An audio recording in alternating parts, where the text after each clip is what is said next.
and gentlemen, so excited today to talk to Nashville-based stand-up comedian Jay Flake. How are you? I'm doing well, man. I can't complain. Dude, that's what it's all about, right? Cheers with the Starbucks. You Yes, got the sir. strawberry. I got the strawberry. You're having fun on a Saturday. Oh yeah, I'm not too much of a coffee guy, I must say. How do you get your energy? I don't know. If it's not coffee, what do you get? I live off of that. I have no clue. Do you drink? Are you sober? Or are you? Oh no, I drink. You drink? Yeah. I drink. What's your main vice? Tequila. Oh, there you go. Yeah, man. Tequila. Any specific type? I'm trying to look for 100% Agave brands right now. Okay. So I ran across a brand called Jaguar recently, which is pretty good. Dude, I love that. Like celebrities are just popping off with their own tequilas now. Oh yeah, everybody. Started with like craft beers, a wine, just hard liquor. Just go for it. Yeah. And they're upcharged like crazy. I was at the liquor store and they were like, look, everyone's buying the George Clooney stuff, but this is like the $8 version. It wasn't that cheap, but they were like, take this. Don't go to the $80 whatever. It's like George Clooney's not. But they're making like Casamigos or whatever. They're making like billions. They are. It's insane. Casamigos had a good run. Well, they still got a good run. Let me say that. But does the Rock, is his a tequila or is he a vodka? Yeah, his is a tequila. It's decent too. Yeah. Why do they say that tequila? You know, there's obviously that saying tequila makes your clothes fall off, but they do say that it brings something else in you. Do you know anything about that, or like what's your preference? The only thing it brings into me is sleep. After so many, I'm going to sleep. What's your drink tolerance before you get on stage? Probably 3, no more than 3. 3. And what's your mixer? Or just drink it? I usually do. Well, if I'm drinking tequila, I usually do a straight, chilled with like either a lime slice or orange slice or something like that. And that's probably the healthiest liquor you can drink, right? Either tequila or vodka. Yeah, either tequila or vodka.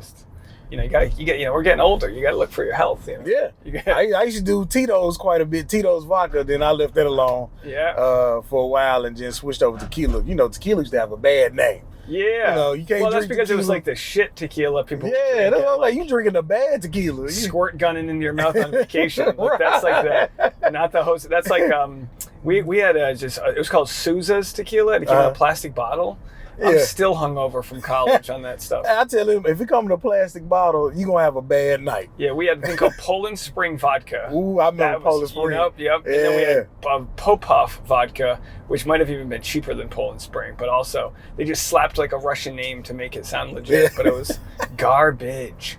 All right, yeah, because if I have a few drinks, it depends on the type of show. Yeah. But if it's like a show where I have to do well, then I start getting a little nervous if I'm a little too drunk. But, you know, sometimes it can help you loosen up. You know? It can. If I'm super nervous, like I'm nervous before every show.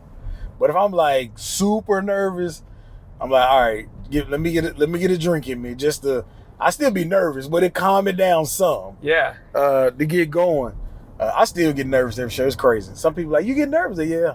Until I get the first laugh. When I get the first laugh, I'm good. Until that first laugh happen, I'm up there shaking in my boots. Can't nobody tell. Is the nerve when you get on stage or before? Like, do you have anxiety before the show? Before. No, not even before the show. It's crazy. It hit me. On the way there, I'm fine. I can get in the green room and be fine. But when it's like, Jay Flake, you up next. It's like, oh. And you know what's funny with comedians, too?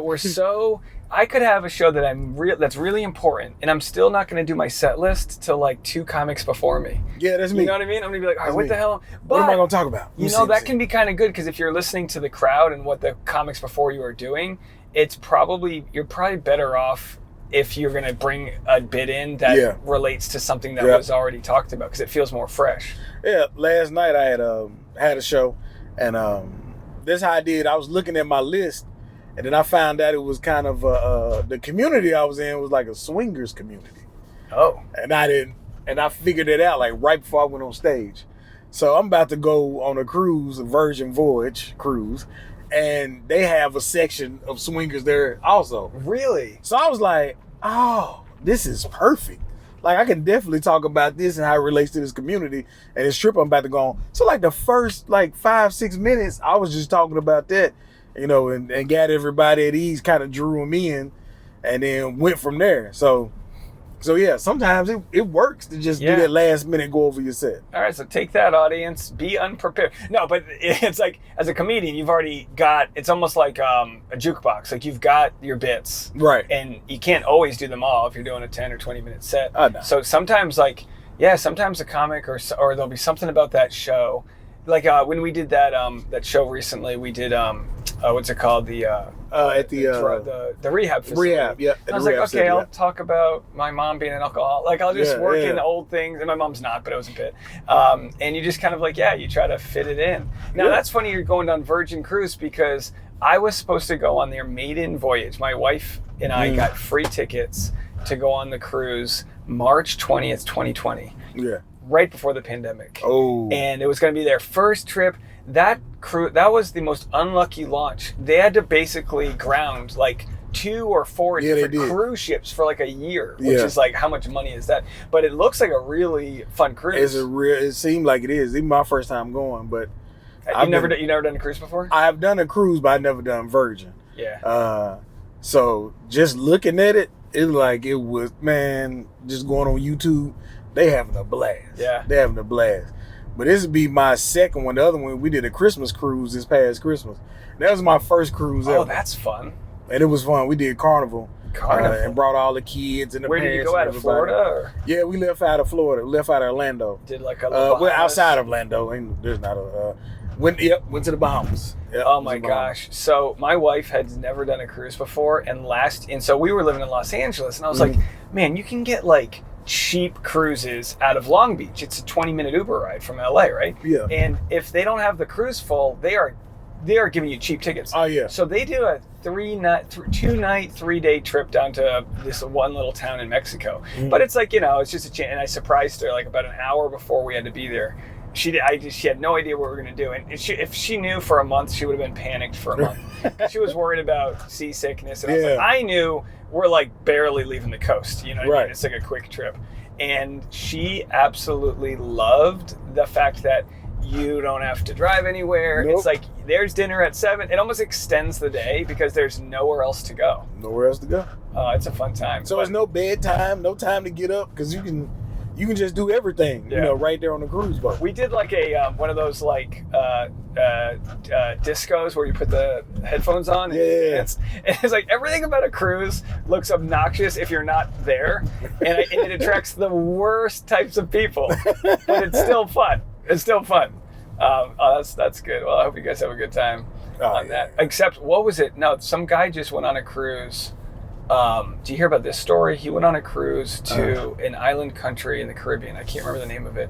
And had a couple bullets that he forgot he had in his backpack. Ooh. Do you know this story? I know where. I hadn't heard this exact story, months, but I know where it's going. Yeah, he was honestly scheduled to do like 20 years. Oh. And they ended up letting him out on like time served. I think after a few weeks, but like they had, it was just like a clear mistake where like TSA didn't even catch it, and then they didn't catch it till I was thinking it was Turks and Caicos.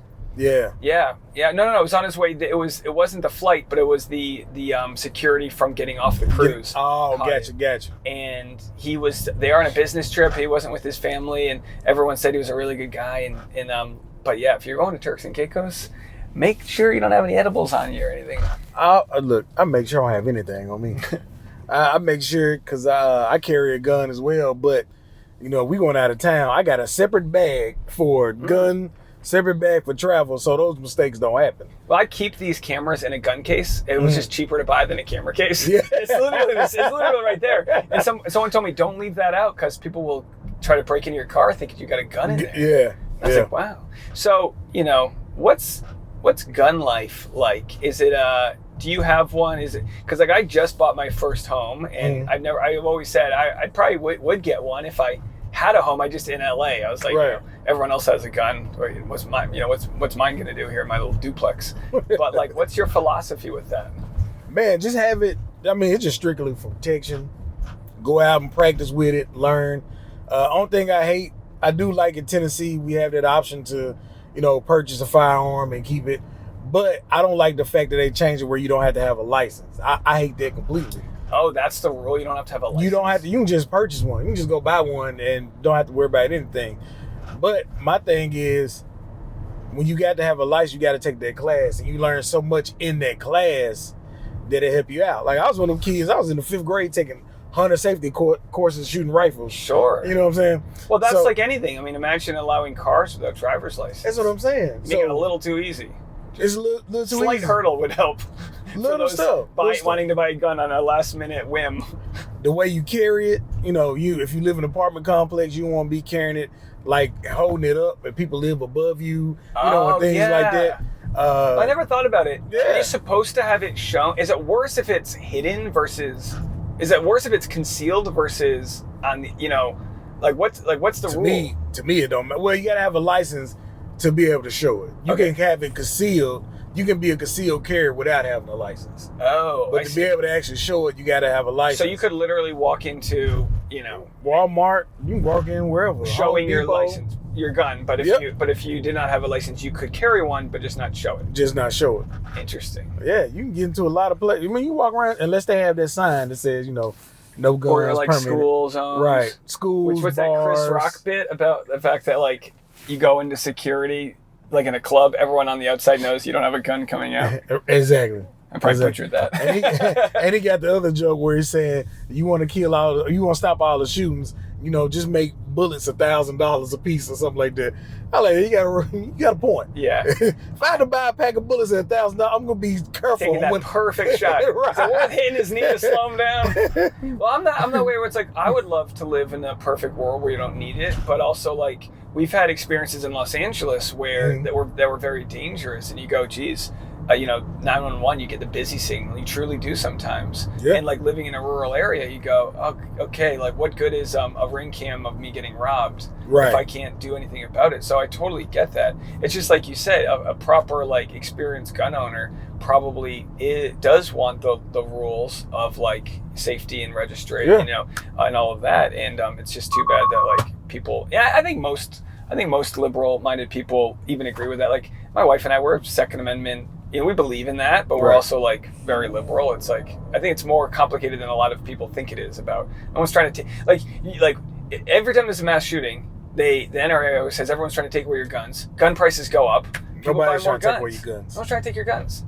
And just trying to put rules on getting guns. And maybe some people are, but like they're not. They have there's no actionable things being done. Right. Because I used to say this all the time. I used to be like when it was all the big talk. I was like, I went to, I go out the country and stuff like that. I apply for a passport. I don't get it back for 6 to 8 weeks. I go buy a gun. They run my background check. In 15 minutes, I can have my gun. Yeah, imagine if it took us 6 to 8 weeks before you could respond to somebody on Instagram. If someone posts some bullshit, you're like, I'm gonna post this, and like, all right, you have to wait 8 weeks. And you're like, man, don't even worry about it. Forget it. We need those laws for. That's how it was with people saying about, nobody could get canceled back in the 90s because you had to write a letter. And people like, man, I don't want to take the time out to write a letter. Who's trying to write a death threat? Right. You need to cut out magazine clips, put like that glitter glue around it.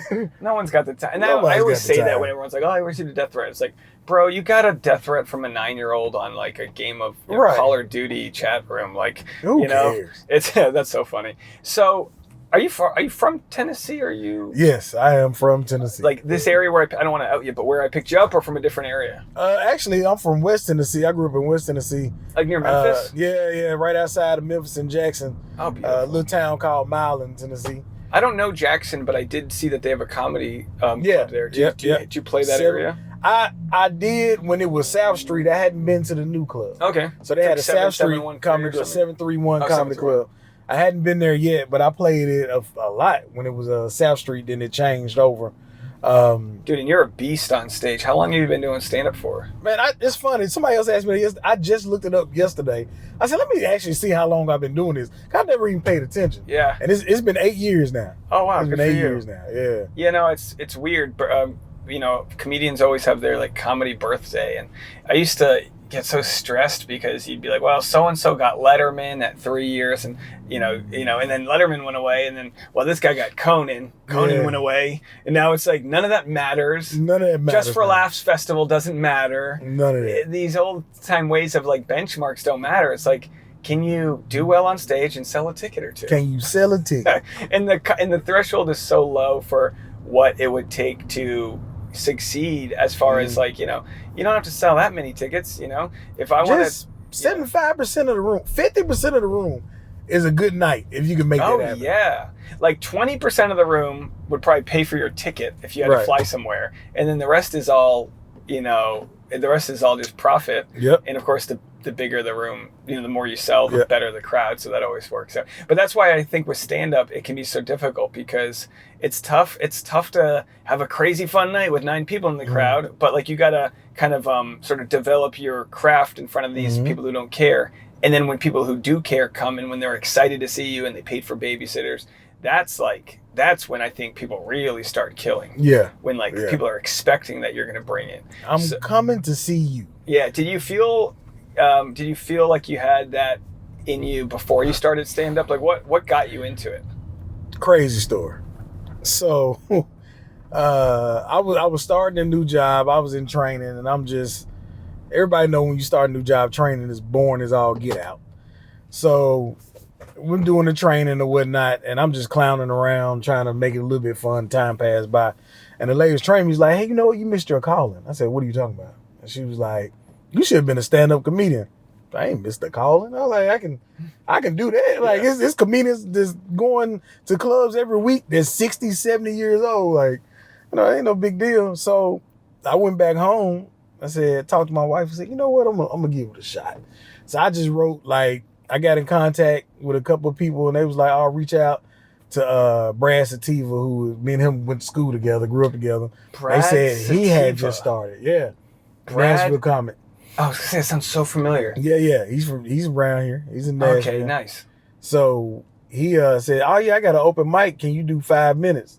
I was like, yeah, I believe I can do 5 minutes, So I wrote 5 minutes worth of what I thought was 5 minutes worth. And I just said, hey, if I can have half the crowd laughing, I keep doing it. If not, I won't ever do it again. Yeah. So I had more than majority of the crowd. I had more than half of the crowd laughing. And then I just kept doing it. So you got that itch. You were I like, got that itch. Got it. Just kept doing it. And how old were you when that happened? Well, I was 30, 31. I think that's so important because, yeah, you're right. This whole idea of you missed your boat. It's like, this ain't Nickelodeon. Right. You got to make it at 18. You know what I mean? But that's how you used to feel for acting because, you got to have to get in with the Disney crew and then it was all bullshit. And, comedy proves, gosh, I know people that started in their 70s. And it's everyone's got a voice. Everyone's got, so to start at 30, at the time, you probably feel like an old dog, but it's so young. Yeah. I think I started at 27, I've done it I'm 39 now, so about 12 years. And yeah, you just go, all right, well, I spent my whole early 20s thinking I missed the boat on getting into acting or getting into other things. Right. And then you just eventually go, fuck it. What are we talking about? Yeah. Who cares? No one's checking your, wrinkle lines when you get on stage. Are you relatable? Are you funny? And you're going to be relatable usually more so, I think, when you've got life experience. Right. And so it'd be cool to start. I'm always jealous of these guys who started at 18. It's great to learn some techniques and stuff, but the hell is an 18-year-old complaining about? I mean, you go up there at 18 and you got somebody in the crowd that's 35. What am I? In fact, there's nothing that'll kill a room faster than somebody in their 20s saying that they feel old.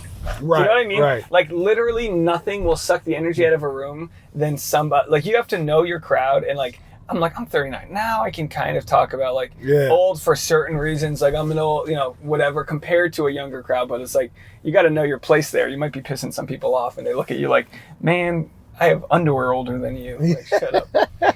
So you and I have something new in common. I'm now a father. Happy belated Father's Day to you. Happy belated Father's Day to you. Thank you. Congratulations on the new child. You've got a lot more years in the game than I do. So tell me about fatherhood. What do you? What's your?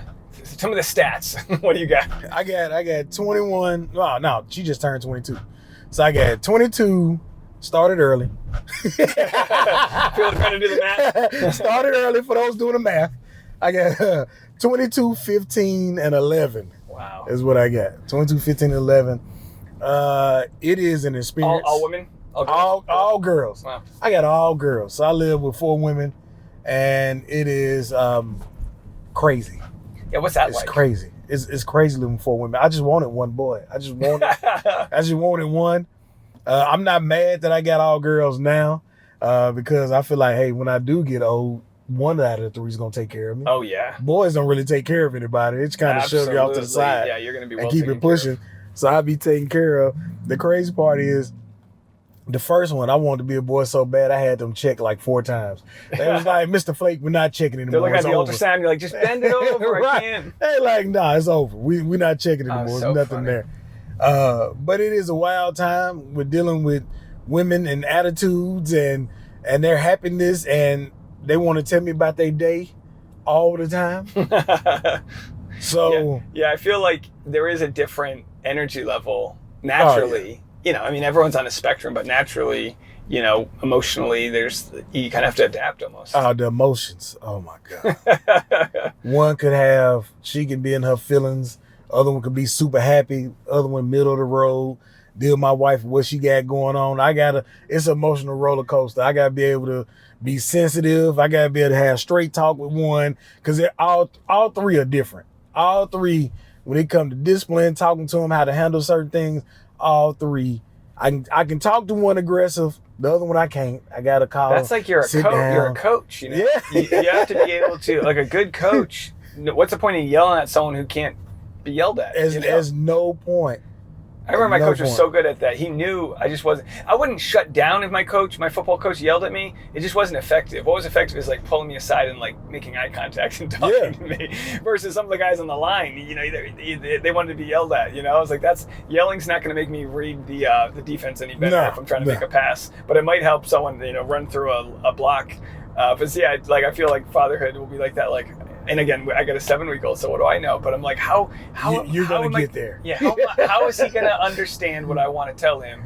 And that's the management of like communicating, it seems. It's trial and error.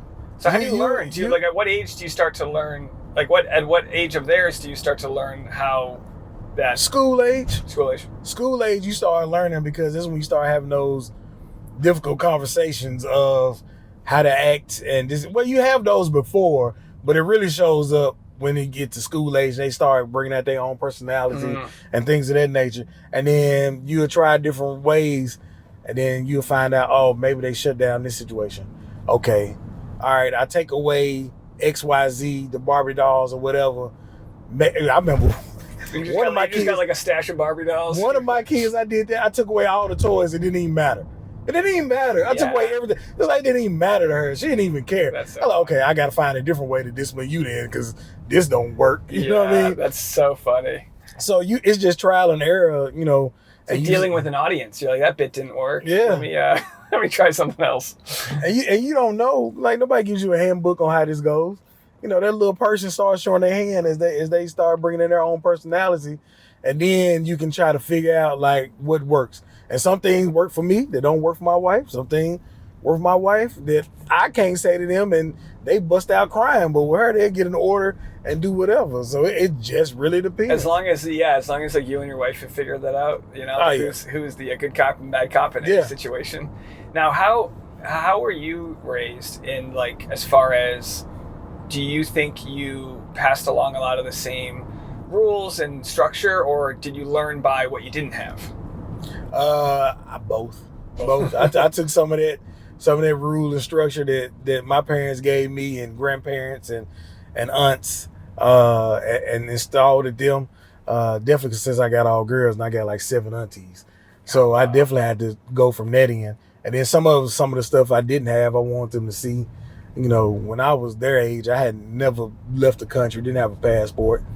But for them, I felt like it was important that, you know, you leave, when we go out the country, we got to take them to certain places so they can see the world in itself. I guess I just took that from growing up in a small town, you know. And dude, I was the same way. I grew up with like not too much culture till I went to college and studied abroad, and I was like, oh, there's a whole world out there. Yeah. And the more you meet different people, the more you can relate and empathize with like different upbringings. Right. So that's interesting. Yeah. So you're like a cheerlead dad. Talk to me about. I just love the idea of like a big strong man being like, You know, because it's like, hey, you got to take whatever competitive drive you have and help your kids out.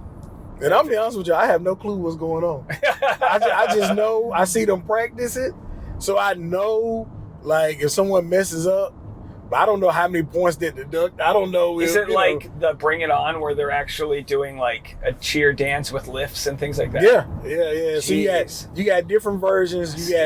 You got just a regular cheer. Then you got the cheer with the tumbling involved. So it's like different levels. Man. And then you got some groups you can get in a bigger group where I've seen as many as 30 cheerleaders, 40 cheerleaders out there during competition. And then you get some that got 12. So it's like a whole different level of cheerleading that you can go into. Did all of your daughters do that? Well, yeah, all of them have, but right now, one of them, well, those ones she did dance with the band. So, you know, I had like majorettes and things like that. Sure. So she did dance, and then she got to high school, she did majorette. So with dance competitions, kind of like cheerleading almost, but also that has different segments that you can roll into with that. Then she got majorette, and then the middle one, she started off doing travel cheerleading when she was like 8, 9. Wow. So that was crazy. So we used to have to go to New Orleans, Florida, Knoxville, all these different places all the time. Atlanta. Big events. Big events for that. Glitter in the elevators. Oh my goodness. I'm telling you something. For all my cheer dads out there, you feel my pain when you got to go to these cheerleading competitions. You just crying. You just hear these women cheer all day. I got to learn how to do the bow. I got to learn how to iron the shirt right and glitter and lipstick and everything else. So funny. I got eyelashes all in my truck and everything. It's crazy. And then the youngest one did cheerleading for like 1 year and was like, I'm done with this. Like, this is not me. Yeah. She's like, this is not me. So she's doing band next year. Oh, nice. What instrument?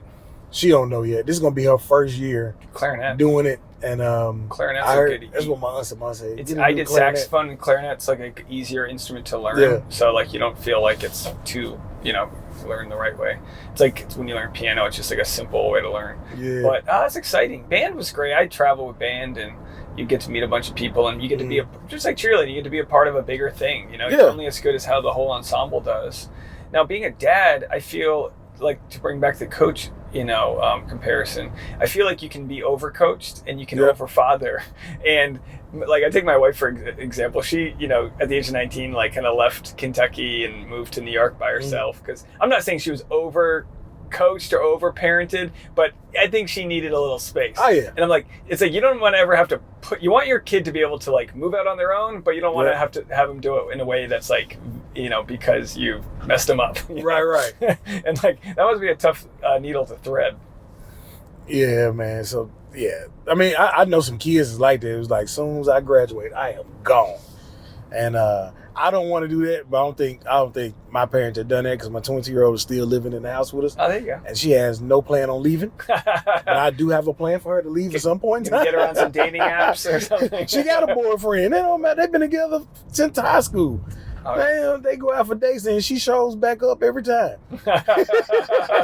Did I not raise you well enough to get out of the house? Oh, try not to run over anything. Oh, that's funny. Yeah, so with your kid, you want them to play? Okay, I don't even know if you got a boy or girl. Well, I got a boy. You got a boy. Sorry. So train you. So, like, as far as sports or band go, anything you wish? I did both, and I want to have him, if he wants to learn music early on, mainly because I think it's just such a valuable thing to learn. I never learned the piano, and I'll take lessons with him if he wants, like from an early age, that or guitar or something, just because I do think just it's such a therapeutic thing to learn music. Yeah. But as far as sports go, I mean, I still play competitive baseball. It's not that popular anymore. If he doesn't want to play baseball, that's okay. I think I'll just introduce him to a lot of things and try to see what lights his eyes up. Right. And my goal, for more than anything, isn't to like teach my son any specific skill. It's to teach him to like want to find his own joy. You know what I mean? And I think that's what would be my greatest fear, is like having someone who's like uninspired, I guess. Yeah. But I kind of feel like, you do stand up, you put yourself out there. I think the best thing is to lead by example. Yep. And like if as long as you're leading by example, and like I try to follow what brings me like a high level of energy without sounding too spiritual. It's like, what makes you really happy? That's more important to me than getting a good degree in a fallback school and all that stuff. Like, sure, I think, if you don't know what you want to do, I think college is good to kind of like kill time as you figure it out. But I don't want to get mad at my son if he wants to, travel or do something different, because it all doesn't really matter. No. Is what I've learned. None of it matters. So you might as well be happy whatever you decide to do. That's the best thing to do, is be happy, I have this thought, I don't know what happens. I just have this thought of when it is your time to go, that your final thoughts are gonna be, what did I do with this life?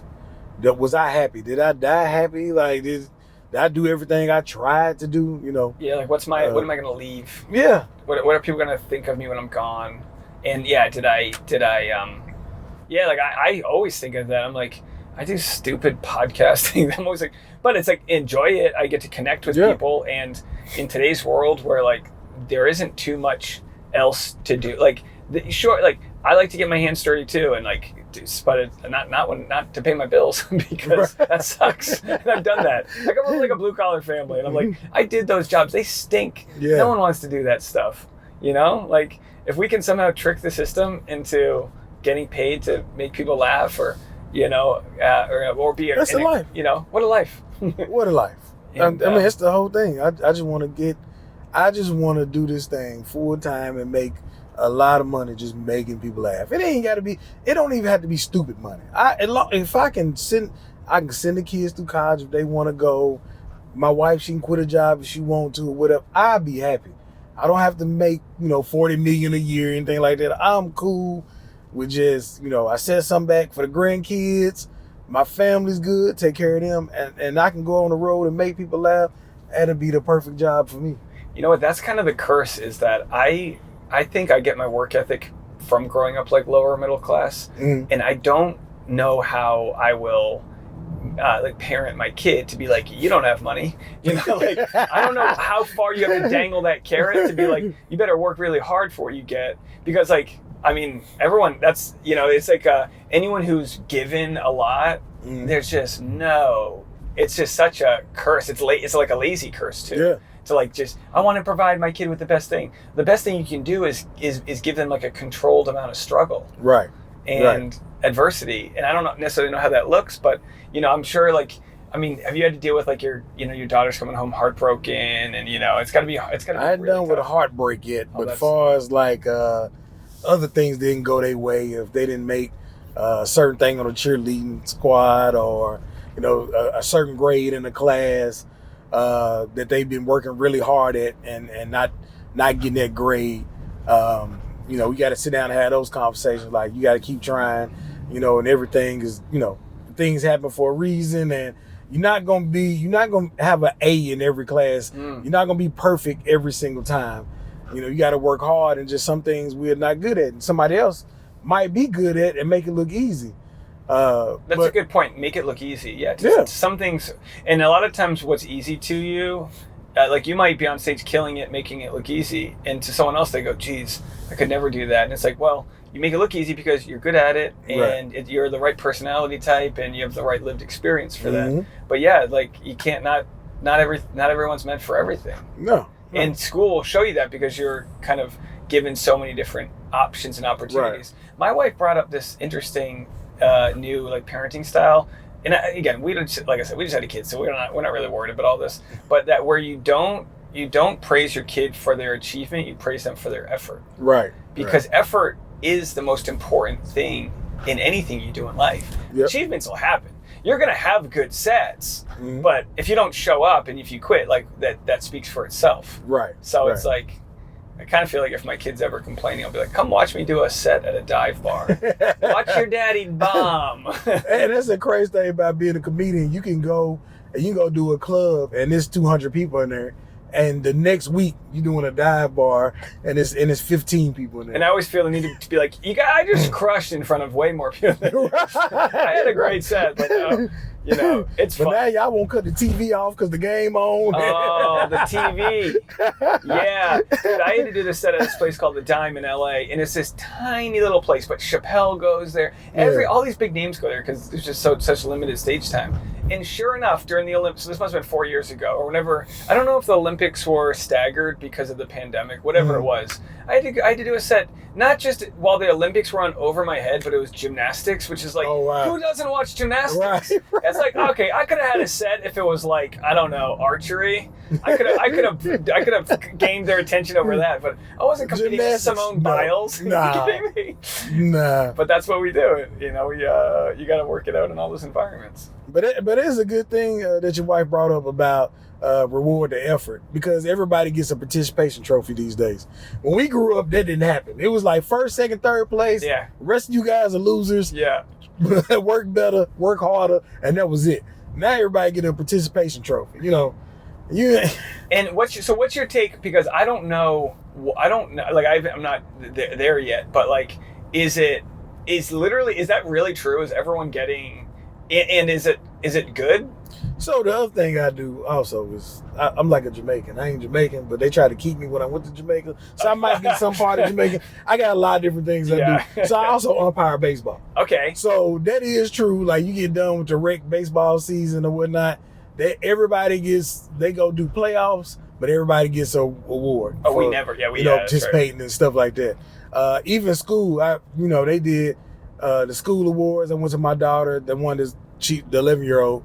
And it was like, what award is it? Like, y'all making up awards now to get a kid. Like, what are we doing here? So, I think it's the kids know what the score. You can shut off the scoreboard. But when you're as early as 6 years old, you know who got the score ran up on or not.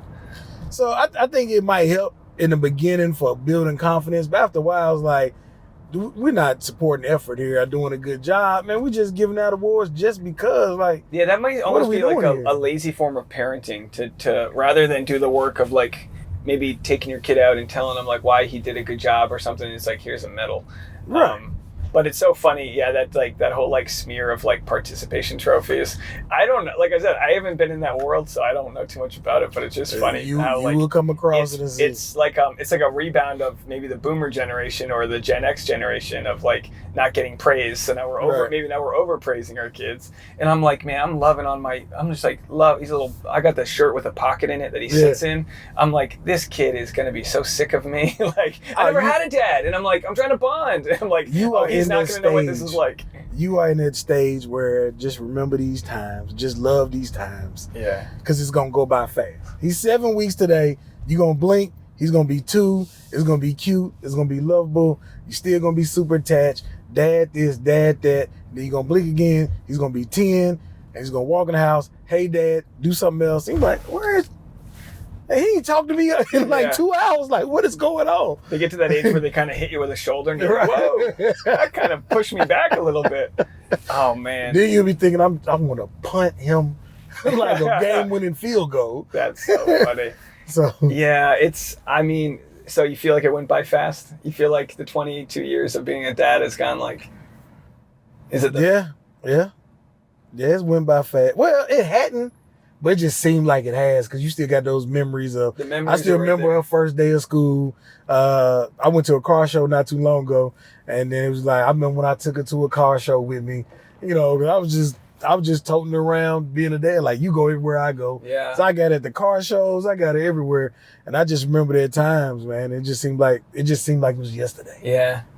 Dude, that's why, like, the father-daughter dance wrecks me at weddings. Yeah. I don't even have to know the people. But when I do know them, it's even worse. But, because you just, the lyrics and you were a little girl and it's just like, it just melts people because we've all been there where like you said, it doesn't go by fast, but with the memories, it's like you just remember things like yesterday. Yeah. And then again, I know I'm only 7 weeks into this, but I'm like, yeah, 7 weeks went by like literally, like my wife and I are constantly like, oh my, like what? It's every day is a different boy. Every day it looks different. Do you guys take pictures like every? Yeah. We're like, so I would say this. I wish I would have done this.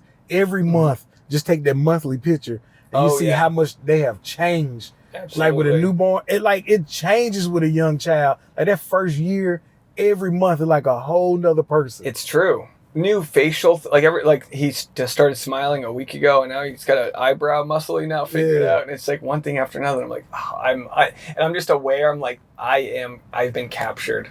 I've been captured. He owns me. I need to like try to stand strong and not, I don't know, be too much of a sucker because I must wear it on my face.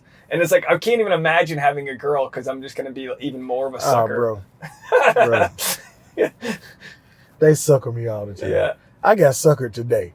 I just gave my 15-year-old, I dropped off at work. I gave her $40 this morning, and she was like, Dad, I need to get some water. Can I have $3 to buy some water? I'm like, I'm dropping you off at your job. I just gave you $40. Here go to $3 and get some water.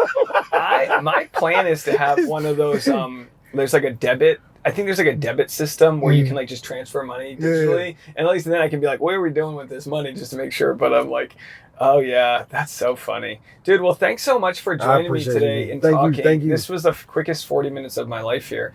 How can people support your comedy? Is Instagram the best place? Yeah, Instagram or Facebook, either one. Okay. J.Flake_comedy. That's JAY, Flake, FLAKE, _comedy. I'm also on TikTok. Oh, there you go. I'm kind of liking TikTok a little bit. You liking TikTok? Yeah, I'm kind of like, I didn't like it at first. You getting some love? You getting some viral? Yeah, I'm getting some love. Oh, I got somebody who emailed me about doing a show for their corporate event or whatnot. There you go. So yeah, I was like, hold on. That's amazing, dude. You got you're. I mean, we've done like I think 3 shows now. Yeah. Just saw you the other night, and you said one of your friends heard about my wife where she works at, somebody, her and this lady, they work in the same department. And she had sent her instant message, was like, hey, is your husband named J. Flake? It was like, yeah. And she was like, hey, I heard him on my favorite podcast. Oh, heard his name come up or whatnot. And my wife's like, dude, our audience is all women, so that's bound to happen. We got a lot of women out there, so everyone go check out Jay. And dude, thanks again, man. Thanks for coming on. Thank you very much. Awesome. Congratulations on the child, man. Thank you. Blessings to you and your wife. And raising it and have a lot of patience. Stressed and happy. That's what it is. Stressed and happy.